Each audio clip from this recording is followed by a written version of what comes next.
मित्रों, जिस प्रकार का जीवन आज हम जी रहे हैं, क्या इस प्रकार का जीवन हम अपनी संतानों को देना चाहते हैं? हमारा जीवन जिस प्रकार का है, ऐसा ही जीवन हम अपने बच्चों को देना चाहते हैं। अच्छा, दुनिया आपके लिए किसी भी प्रकार की धारणा क्यों न बनाती हो, आप कैसे भी बन ठन के दुनिया के सामने, समाज के सामने ना चले जाते हो, पर आप तो अपने विषय में स्पष्टता रखते हैं कि आपकी क्या क्या कमियां हैं, आपके अंदर क्या क्या बुराइयां हैं। एक बार आप विचार करिए अपने आचरण पर, अपने व्यवहार पर, अपने क्रोध पर, अपने आलस्य पर, अपने अहंकार पर। आपको क्या लगता है कि आपकी संतति, आपके बच्चे, आपकी औलाद आपसे अलग होगी? बहुत सीधी बात है, मिट्टी से मिट्टी का घड़ा ही बनता है। मिट्टी से सोने चांदी और लोहे का घड़ा नहीं बनेगा।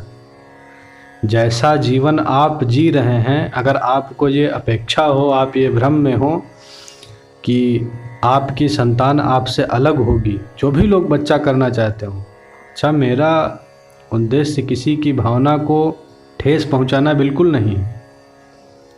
आप बच्चा करना चाहते हैं, बहुत अच्छी बात है, पर क्या आप इन सब बातों को नकार देंगे? इस पर कोई विचार नहीं करेंगे? जिस प्रकार का जीवन आप जी रहे हैं, आपके बच्चे का जीवन उससे अलग हो जाएगा। ये बात कितनी सही है? ये बात आप कैसे दावे से कह सकते हैं?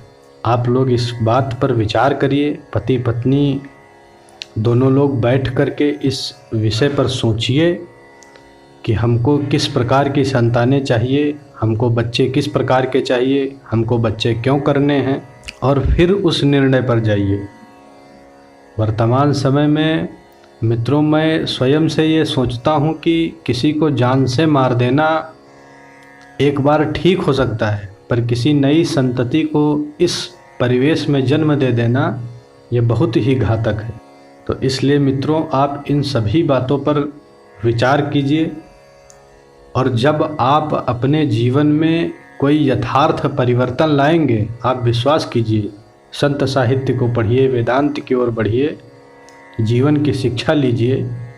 जब आप अपने जीवन में यथार्थ परिवर्तन लाएंगे, आप सत्य की ओर जीवन को झुकाएंगे, आप अपनी मुक्ति की ओर जीवन को झुकाएंगे, आप शांति प्रिय बनेंगे, तब जाकर के आप नई संतति को जन्म देंगे, फिर वो अच्छी होगी।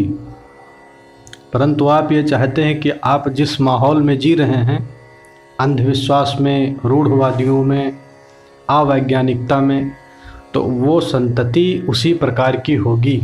तो ये एक बात थी जो मैंने आपके समक्ष रखी। आपको अगर कहीं पर भी कोई इसमें जिज्ञासा हो आपके पास, तो आप ज़रूर कमेंट में उसको डालिएगा। जय हिंद, जय भारत।